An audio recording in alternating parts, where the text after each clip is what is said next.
Hello everybody and welcome to another episode of Wiki Weekends. I'm your host for this episode, Lucas Holland, and as always, I am joined by the lovely Karl Smallwood. I am lovely, thank you very much. You are welcome, Karl, and of course on Wiki Weekends, we just pick a subject of our choosing to find some interesting things on a wiki page, or sometimes just ignore the wiki page and have a general discussion. Yeah, the wiki page is more of a jumping off point for a discussion about, something we want to talk about. There is something that I've been wanting to talk about for a while, and, just so it happens to coincide with a US release date of something. And I just figured we'd talk about Kung Fu Panda. Ooh, okay, so Kung Fu Panda is one of those series where you go back and why is this so good? I think that and How to Train Your Dragon came out at relatively recent, similar times, and it was just these DreamWorks films are really popping off. There's the trifecta of just why are these animated movies so good, and it's Shrek, Oh, not the buttons! Not my gumdrop button! How to Train Your Dragon, and Kung Fu Panda. It's why do these go as hard as they do?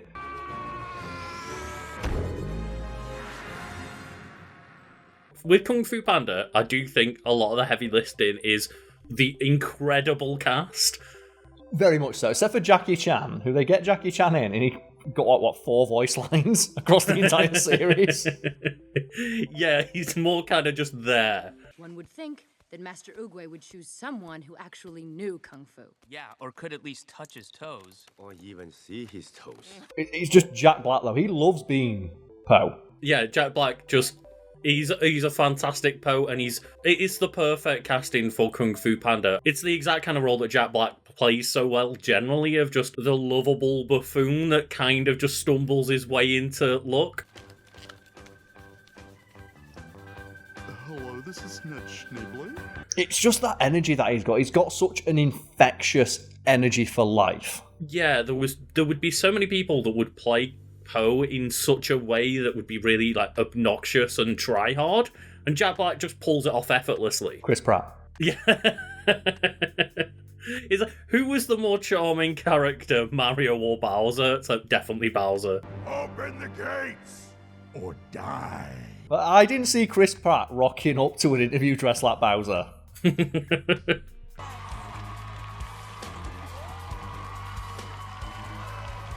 Oh man, when are we getting the ramen song instead of the Peaches song? Peaches, peaches, peaches, peaches, peaches, peaches, peaches, peaches, peaches, peaches. That's the thing about Jack Black. Did you see recently, he just did a cover of a Britney Spears song, and I was like, this is the greatest cover I've ever seen. And it's so good.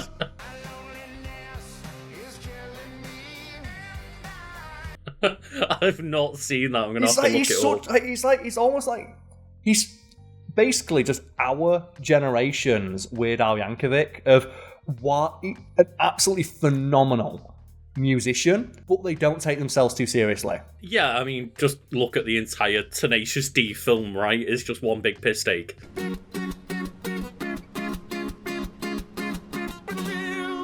But listen to when Jack Black sings, he has phenomenal range. Man has got some pipes. He's actually a very good singer. He pulls off the role of Poe so well, and I guess we'll get to the rest of the cast in a minute, but Kung Fu Panda is a 2008 American computer-animated action comedy film produced by DreamWorks Animation, distributed by Paramount Pictures. It was directed by John Stevenson and Mark Osborne, produced by Melissa Cobb, and stars the voices of Jack Black, Dustin Hoffman, Angelina Jolie, Jackie Chan, Seth Rogen, David Cross, Lucy Liu, and Ian McShane. It's what is this cast? That is such a strong cast. And I guess we've got to mention, I think it was Angelina Jolie was pregnant for the world tour, the promotional tour for Kung Fu Panda. Yeah, and Jack Black kept just doing all the silly pictures with her and stuff. He kept doing the pregnancy pose of Angelina Jolie because he just doesn't give a fuck. That cast is, and they don't even mention as well James Hong as his dad. Oh shit, yeah. Noodle Goose. We are noodle folk. Broth runs through our veins. James Hong, one of the most prolific actors in all of history. That dad has such a good character to him as well, of just like letting his son go and letting him be like the dragon warrior, looking after his son so much. He just cares. He cares so much, and like, who would think like just this silly little animated goose, the literal silly goose? That's my boy! That big, lovely Kung Fu warrior is my son! I think that's what gets me, is like when you're a kid and you watch it, it's like the action and obviously like, you know, the colour. It's a very colourful movie. But like when you're older and you're watching, it's like, man, James Hong's performance as just the dad, and like the worry in his voice. Mm-hmm. He's really powerful. That's what you get when you just hire fucking good actors. Yeah. When you got like Dustin Hoffman. What does Dustin Hoffman play again? Dustin Hoffman is I think it's Chifu, is it? The mentor? That flabby panda can't possibly be the answer to our problem. That's the thing, you just don't realise, do you? Then you think back like, wait a minute, what? You know, the one person who you've got to realise is in this movie, Ian McShane, who I believe is Tai Lung. Fly back there and tell them the real Dragon Warrior is coming home. Tai Lung is so good in this movie. It starts off that thing of like, why are the villains in Kung Fu Panda unnecessarily fantastic? I always remember it's like, is it the peacock?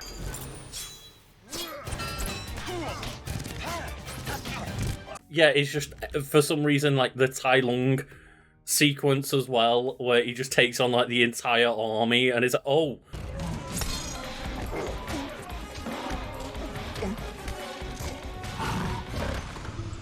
So it's been like just what you don't expect the actor of that caliber to be in a dumb animator project. Are you familiar with like the cast of Shark Tale? I mean, I know like Will Smith and Angelina Jolie are in it, right? Yeah, but it also has Jack Black as the shark. Like Jack Black is the shark, but then Robert De Niro is the voice of like the Don Shark, and Martin Scorsese's in it. What? Speaking of, you know, the DreamWorks movies that really popped off, Shark Tale's just like on the opposite end of like, remember, some of them can be real fucking stinkers. The one that I like about Shark Tale though is that they gave like the Will Smith fish fins that look like his ears. And Will Smith was apparently really annoyed about it. So he was like, "Oh yeah, they drew me as a fish and they gave him big ears. How'd you give a fish ears?" Tell me more about Shark Tale though. Oh, not Shark Tale. Tell me more about. Let's go on a tale about Shark Tale. Can you imagine if there was a universe where Shark Tale popped off as hard as Kung Fu Can you Panda imagine did? reading the Shark Tale manga? The thing about Shark Tale that always got me is though, there's a thing in the movie is like the whale wash station. It's like a car wash, but for whales. Mm-hmm. They've got actual like underwater engineers in to design something that would work in real life. Like you could actually build the thing they made, and it takes up like a realistic amount of space, and like the mechanics of it would function as shown in the film. Excellent. Like, just on the most unnecessary thing of all time of like, why do you need a realistic whale wash that would work in real life? Yeah, let's talk about Kung Fu Panda, not a Shark Tale. The film was released June 6, 2008 in the US. It's one of those rare like Western animated movies that made it over to China. It actually says here that it's received positive reviews from critics and most of the movie-going public, including Chinese audiences who were impressed with the film's faithfulness to their culture. Yeah, and I do like one of my favourite examples of like a studio getting absolutely just annihilated by like Chinese critics is Mulan, where Disney made it and it's like based on an actual like Chinese myth of Fa Mulan. Genuinely, no word of a lie, Chinese audiences did not know that Mulan was supposed to be Chinese. Like one of the chief complaints that just Mulan just does not look Chinese. Yeah, in the fact that they basically made her look like a Westerner, yeah. Yep. And just Chinese audiences like, we don't like this movie because the character does not look Chinese. You can't really make that up, can you? Just, well, if Chinese people don't think this character looks Chinese, you can't really argue with it. Let's also just remember that they put a fucking dragon in it, which I love the movie of like it being a silly Disney movie, but the fact that they're like, fuck it, we need to put a dragon inside this tale of like actual legend. Like, it's not just a silly tale. Yeah, and we've got to get Donny Osmond to sing. So we've got to get the whitest motherfucker ever to sing a song by a Chinese general. Oh dear, but the music in that movie does pop off, so I can't really complain. It's same as like Kung Fu Panda. I mean, like you know, he's not like a musical, but I mean like this, like the rousing like theme song and music that plays during the fight scenes is being really good. That's the thing as well. Is, you know, we talk about the fact that the representation and the actors used. There's like not really many people that are Asian in this movie, but I think the cast still does a very good job, and seemingly they pay enough, actual dividends to the culture itself that they get away with it. You don't necessarily need to have an Asian actor to voice, like, an animated character, but if you're going to set it within that culture, you should probably have someone on staff who's, like, telling it, okay, this is what a panda looks like. This is what elements of that culture that you should be using and stuff, but it's different than, like, Mulan, where that is an actual human being that's based on a legend, whereas this is a made-up story about a fucking panda. Yeah. I really enjoy the fact that all of the animals, like, act in a way that you would expect them to. Like, they're animated so well and given the right, what I would imagine personalities are. Well, it's what they have as well, the way they move, isn't it? It's based on the traditional Chinese martial arts, like crane style, snake style. And they have, like, an actual crane and a snake doing the martial arts.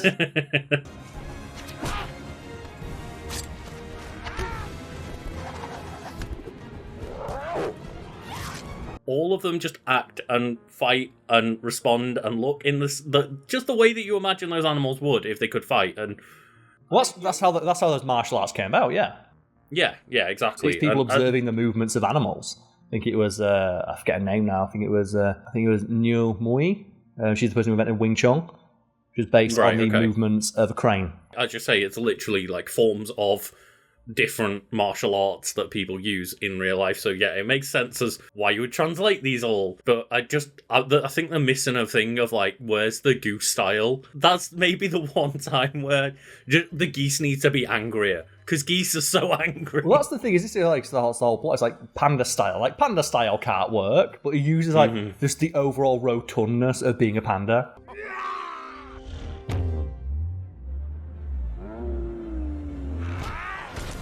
Just being able to take every hit and just bounce around. Like, Tai Lung's just using, like, the most masterful martial arts of all time. And you got just Po bouncing around and stumbling, and then obviously you get the moment where he does, like, the skadoosh at the end. Skadoosh. Other than the skadoosh, the panda fighting style is just, like, bumbling around like an idiot, right? Yeah, but I think there's been, like, breakdowns, like, it's very similar to drunken kung fu. Right, like, intentionally acting as if you don't know what you're doing, as a way to, like, lower the guard of your opponent.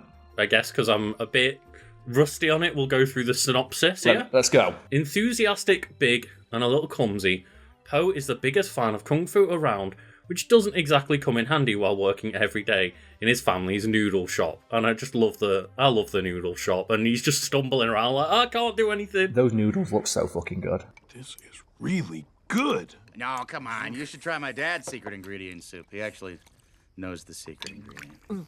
What are you talking about? Oh, this is amazing. Like, whenever I watch Kung Fu Panda, I get so hungry for noodles. Oh, I just want ramen now.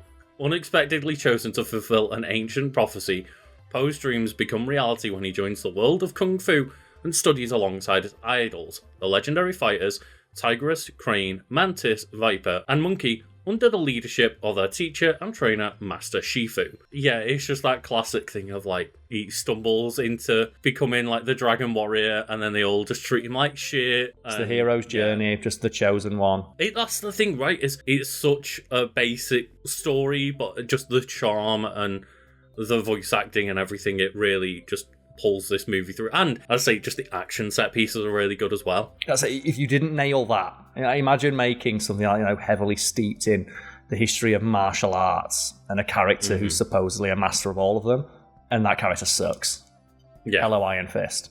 Who they had fighting a death battle. They had Iron Fist versus Po. Oh, did they? Yeah, they did a death battle, and I think Po wins, I want to say. If it's anything like the just fucking Netflix version of Iron Fist, then he wouldn't land a single hit, would he? Just, like, speaking of stumbling around and doing a bad job. The one series where they had to nail the martial arts and just every single fight scene is like cut. There's like, why does Daredevil fight so much better? I'm just so glad that we've got something like Kung Fu Panda to make Iron Fist look bad in comparison. See, the martial arts is so good.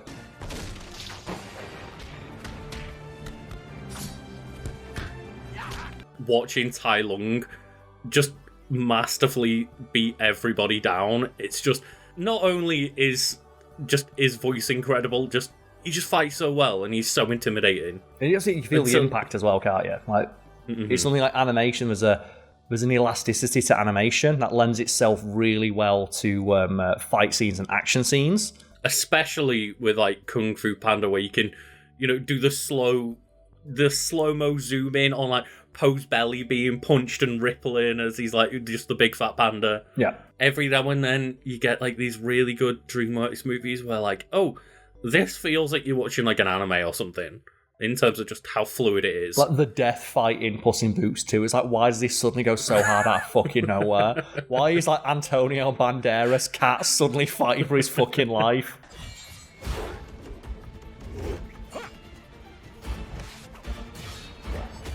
Well, there's that scene where it literally is just Attack on Titan, but with Puss in Boots. Yep.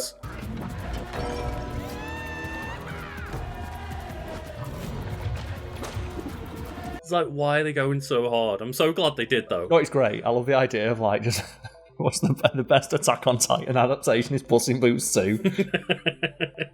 But Carl, going back to Kung Fu Panda's plot, before they know it, the vengeful and treacherous snow leopard Tai Lung is headed their way. It's up to Poe to defend everyone from the oncoming threat. Can he turn his dream of becoming a kung fu master into reality? Poe puts his heart and his girth into the task, and the unlikely hero ultimately finds that his greatest weakness turns out to be his greatest strength. Yeah, the fact that people underestimate him. And the fact that he's fat and can bounce around a lot and take some hits. It's like the Simpsons episode where like Homer becomes a boxer just because he can take punches like no one else. Homer, I seen prize fighters couldn't take a punch half as good as you. Boxing might be right up your alley. How are you going to hurt Poe? He can't be touched. We talked about Avatar like last week. It reminds me of how when Sokka becomes a sword master and they're training, like he goes to study under like this legendary sword fighter, and he's trying to teach him like the ways of fighting with a sword. And because Sokka is so unconventional, that ends up becoming his greatest strength. It's like, I might be a master of fighting, but you're a master of fighting in the moment. Like your creativity is boundless. So nobody could beat, like if you had my skills and you're creative, you would be unbeatable. And that's just, the unpredictability of Poe. How do you fight that? You don't know what's coming apart from when he grabs your finger and does a skadoosh at the end. That's and it's like, unstoppable. I also like as well, everyone gets their moment in that. Like I forget which movie it is, but I know like the little red panda gets a sick-ass fight scene. Yeah, that's the thing. They all get pretty good fight scenes. Right? Mentioned here, the turtle is named Oogway. I forgot that name. Master Oogway, yes. Like, Oogway obviously gets the moment of, like, teaching instead of battle. But, yeah, even Shifu, I can't remember if Shifu's, like, a red panda or, like, a chinchilla or something. I can't quite remember. We looked it up the other day. I was talking to someone about it, like, is a red panda? It's like, yeah. I can't remember exactly, but, yeah, it doesn't matter either way. He's small, but mighty, and that's meant to be the obvious point there, is just, never underestimate anyone, and the size of your opponent doesn't matter when there's just a mantis that can kick your ass. Reminds me a little bit though of the only good moment of those like Michael Bay Teenage Mutant Ninja Turtles movies, where it's where they send a SWAT team after Splinter and he just does rat kung fu. Can you please put the clip in from like the animated show of Splinter when he was just like a rat copying like katas in a little cage? Because that's how, like, in the cartoon they say Splinter learned how to fight. And they just show like a little rat. Yeah, it's a little rat it's on its back feet just doing kung fu. What? Oh my god! He's a mutated like human into rat or something like that. But in the cartoon they just say he was an actual rat that learned kung fu. He just sat there and watched some katas and he's like, I've got this. But you just see like the rat stood on its back feet doing martial arts. It's like, that's great. Mimicking his movements from my cage and learning the mysterious art of ninjutsu. I love shit like that. Of just like, well, how does Master Splinter become Master Splinter? Is it like some magic? It's like, no, just a rat just watched a guy go. I really like the fact that you go down through the wiki page here and just like looking at things to find, and then it's like, oh yeah, the soundtrack and the critical reception and everything and the sequels.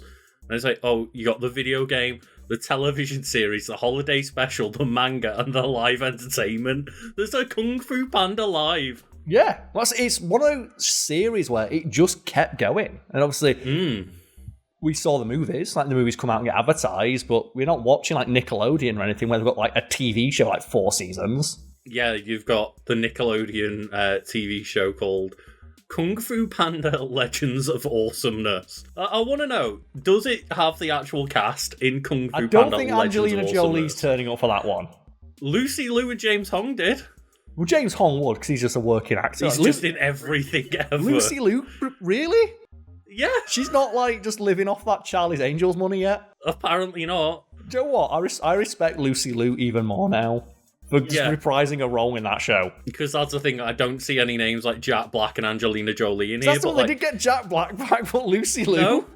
No, they got Lucy Liu and James Hong, but not Jack Black. I would think she'd be the bigger draw. Might she be the bigger get? You know, mad respect on those two for coming back for the TV show. I love when there's like, you'll watch like a random animated thing, and they just somehow, like, how did they get that person? Like when you watch Shark Tale and just Martin Scorsese's in it, and it's like, why is Martin Scorsese in Shark Tale? It's like, if I ever met him, I'd want him to sign a Shark Tale DVD. Can you imagine how pissed off he'd be? It's like Martin Scorsese or Robert De Niro or something. It's like, can you sign my GameCube version of Shark Tale, the video game? It's like, oh, come on, can you sign my copy of Meet the Fockers? And I just clicked on the video game as well because I was curious. And like, yeah, the voice cast, I can't see any single name back for that. Because you'd have imagined, right, that like, especially back in the day, it's like a 2008 video game, like, not that many people care. Could you not have just ripped the voice lines out of the movie? Probably. The one that I like, though, is some movies where they'll get actors to sign on for stuff and they don't realise how much they're signing on for. Like Disney do this a lot, where a lot of the actors don't realise and they sign, oh, do you want to reprise your role? It's like, oh, yeah, of course, I want to be in the sequel. They don't realise a lot of times, like, oh, you've got to come back for everything. And that's how you ended up, I think, like James Woods as Hades. Like, that's how he ended up doing Alex, like the contract that he signed, he's got to come back all the time. Oh, wow, okay. I can't imagine that when Sam Jackson sat down and was reading, like, the, you know, oh, you're going to get, like, 15 appearances in Marvel projects. It's like he didn't see Secret Invasion coming, did he? He didn't. No one did. No. I think Sam Jackson's an exception because he just loves being, he's just a working actor. He just loves it. Yes. But then you have ones like Orlando Bloom as Legolas in all of those like shitty PS2 games because his contract was like everyone else signed just a regular contract. He was like, oh, it's my first time. I'll appear in everything, and that's why Orlando Bloom is the only one to reprise their role in all like the PS2 games and stuff because he was under contract. He had to do it. And I hate the stories where it's like, oh, actors. You know, I think we talked about it when it was talking about the Italian Job, and it was Edward Norton who like. Oh, well, I'll sign a deal to do like 3 films for you, but in return, I think it maybe was American History X or something that he got to do. You got final cut, like, he gets to do like a passion project, and in return, they can farm him out for shit like the Italian Job. And then he was just like, I don't want to do those movies anymore. It's like, but you're under contract, and you wouldn't have got your passion project if we didn't get our money milking project. One of the funniest examples of that was Whoopi Goldberg, where she had to appear in, I forget the name of it now, but it's like one where she's a detective with a giant T-Rex, and it's a guy in a rubber T-Rex costume. And apparently, like, her agent just signed on the dotted line for her, and she couldn't get out of it. It's like her agent just signed her name without her asking. It's like, we've got to do it now. And she's just forced to be in this dumb, like, just dinosaur detective movie. It's a dinosaur. You two solve this case together. What? What? It's a dinosaur. I've never heard of this, but that sounds incredible. Something similar happened to Keanu Reeves as well, where he got fucked by his agent signing his name and had to do like a bunch of movies he didn't want to do. Because his agent just signed his name. It's like, do I have to do this? It's like, your agent was allowed to, so yeah. They signed on your behalf and you're under contract now, so... I find stories like that funny, but when it's specifically that I signed a contract that would be beneficial to me and I now don't want to do like the money-making projects, it's like, okay, but sure, just be a complete arsehole then. It's like, that's not how these things work. You can't just back out the moment you don't like the part. There is something to be said, though, about the contractually obligated performance. It can sometimes make a movie better just because you think like how little the person wants to be there. Yeah. You know, like the Harrison Ford tech of like, he just doesn't want to be in any movie he's been in since the 90s. Oh, God, no. Like, he does not want to be in any Star Wars. Just Jesus Christ, he could not have given a flying fuck about coming back. I love him in like the third one where it's like, okay, Carrie Fisher died. We need you to come back as a Force ghost. Like, I'm not fucking combing my hair. Like, it looks like he rolled out of bed. Like that I cameo. can't remember that. It was like he walked in and just put the jacket on and went, "I'll do it," and this can get one take. Like, he didn't even do his fucking hair. It's great. I've seen clips of the latest Indiana Jones, and to be fair, he looks like he puts in an alright performance. He likes being Indiana Jones, indie. yeah. Just watching young indie, quote unquote, but it's like the body is still old Harrison Ford, and he's like struggling to run and do any of these action scenes, but it's meant to be like young Indiana Jones. Yeah, the best example of that in recent memory is The Irishman, where like a lot of praise was heaped upon it for using like the de-aging CGI they use, like Robert De Niro and stuff. Faces look very convincing, yeah. But then they have like a fight scene where it's Robert De Niro's character having a fight scene, but it's clearly 70-year-old Robert De Niro like shuffling around punching someone, and it looks so bad.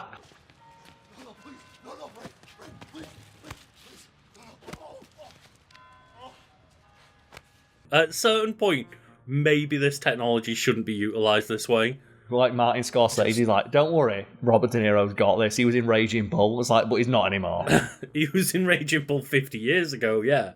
He's not Sylvester Stallone. He's not going to be able to do action movies into his 70s. I mean, Sylvester Stallone couldn't do them 30 years ago. We could do it now. Like in the latest Rambo movie, he was doing all his own fucking stunts. No, yeah, to be fair, he's not bad, yeah. He's not long ago, wasn't he telling like actors, like, don't do your own stunts? It's stupid, yeah. He broke his neck. Like, he only did that so like, we don't really have like stars like that anymore, do we?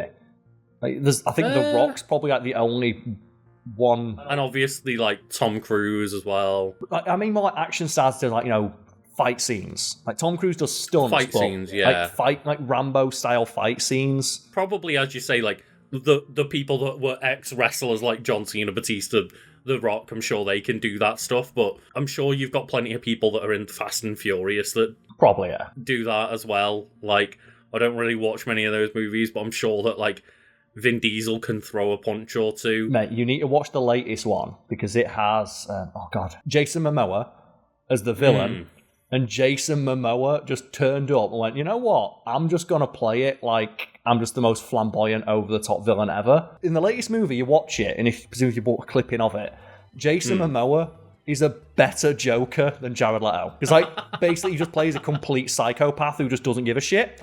Oh no, she's in peril. What will you do? Why is Jason Momoa better at being you could see he would have been an amazing Joker. And he's having so much fun, and Vin Diesel is obviously hating it, because everybody's got way more charisma than he has. But Carl, he's such a good Aquaman, and those movies are so excellent. Well, that's what makes it weird. weird. Waste to have him as the Joker. When you watch him in the latest Fast and Furious movie, he's having so much fun. I mean, I turned off Aquaman 1, it was that boring to me, like, I was about 45 minutes through, and just, I can't do it anymore. Like, the one thing I will say, Jason Momoa at least did good for the reputation of Aquaman not being, like, this dorky character anymore. I think they should have leaned in. I think they should have had him, like, firing dolphins and shit.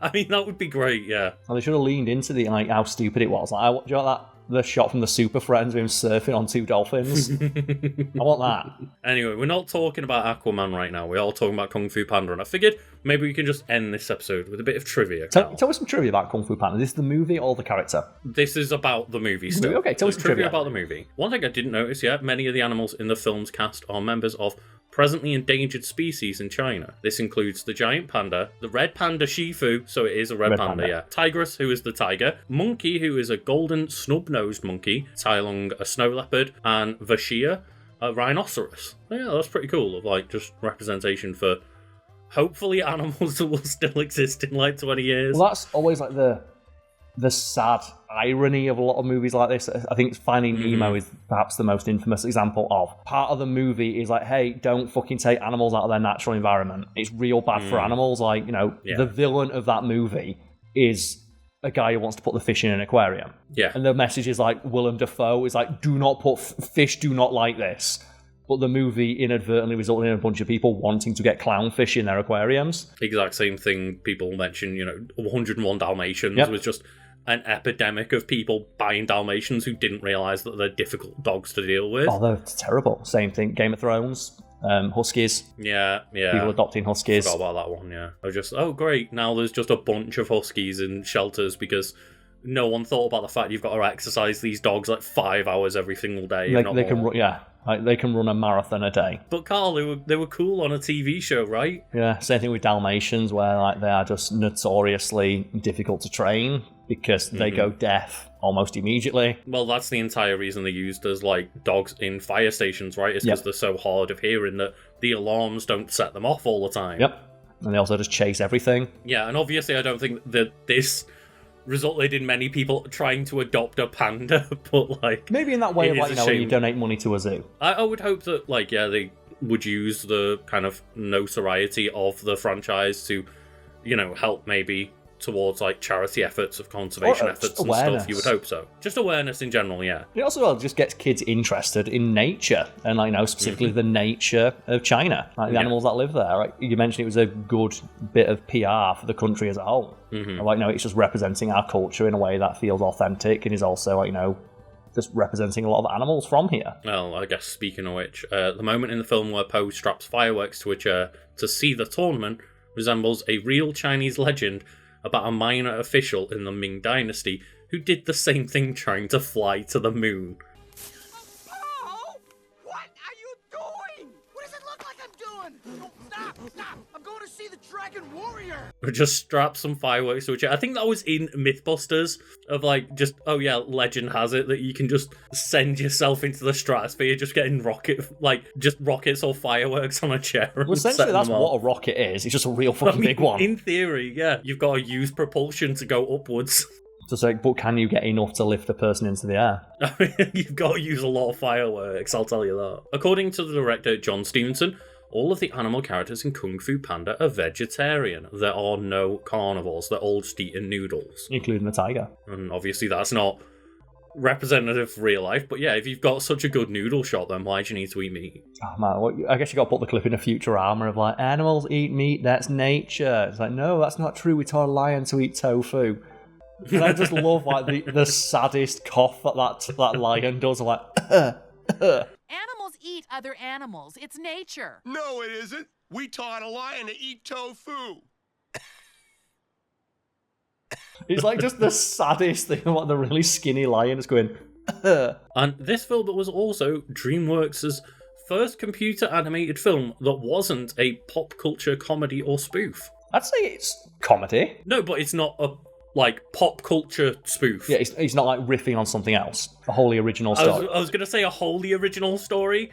Probably not wholly original. Obviously, there's elements where they've, taken from different myths and legends and stuff. But, generally speaking, they haven't just done a Shrek and been like, hey, here's a bunch of references. Yeah, presumably, there is, somewhere in Chinese mythology, the story of a legendary warrior traveling, and, learning all the different martial arts and saving the world. Well, that person's not a panda. No. I was about to say, the legendary dragon warrior. And then in my head, because just like the dragon warrior, I just imagine Kiryu with, the dragon of Dojima. Can we get, Po versus Kiryu? I think I'd give it a good go with Kiryu, but it's when it starts with all the mystical stuff. That's what I get him. What are the summons like in Yakuza Like a Dragon?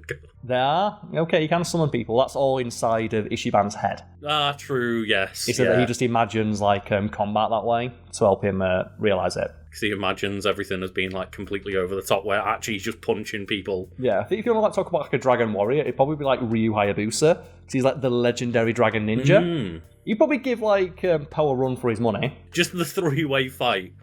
Po versus Kiryu versus Ryu Hayabusa. Well, that's the one, Kiryu is superhumanly strong, but not to the extent that, Po is. Ryu has access to, magical scrolls and stuff, right? And, he's fighting, God and robots and stuff.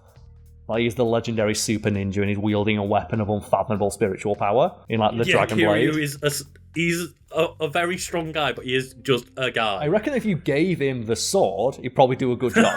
If you gave him that sword, he'd be alright. If you gave him, the power of the skadoosh, if you taught him that... He probably would be able to learn it as well. He'd learn it and it'd be a cutscene that's rad. Essence of finger hold.